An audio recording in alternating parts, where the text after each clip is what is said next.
Vidite, da bi kdo danes nosil klobuk?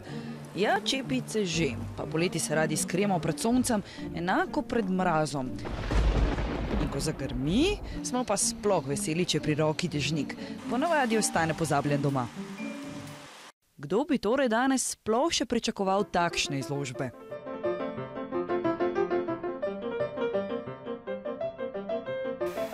Se ga stisne in posuši.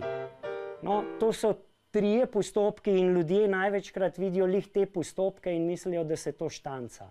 Ne vejo pa, da jih je vsaj še 120. Sproščeno postopek nastajanja enega klobuka, razloži Sergej Pajk. Zanj je to nekaj povsem vsakdanjega. Poklic pač. Takole se da gor. Ja? Evo, zdaj sem dobil vtis in se da v to napravo in tukaj že vidite od nekoga, kakšno glavo je imel. Pusti mene 2-3 dni, da se lepo uleže in stranka, kada ga na glavo, je tako kot vidi. Res, da je klobuk šel na Triglav, pa na drsanje na Blejsko jezero.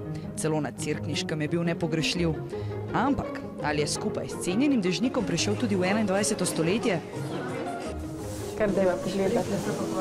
Listek s tem pritiska. A, vi ste ga tudi na popravilo dali? Tudi. Imate veliko posla, ne? Še vedno. Krasno. Marija Lah je ena od 2 dežnikarjev v Sloveniji.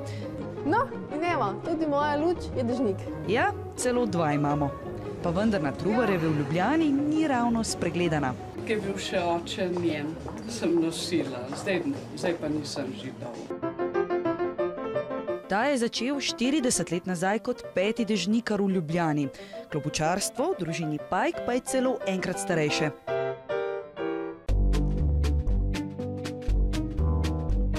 Pri meni stranka točno ve, kaj dobi največ za tisti denar. Recimo polet prodate, če bi lahko cenili, no?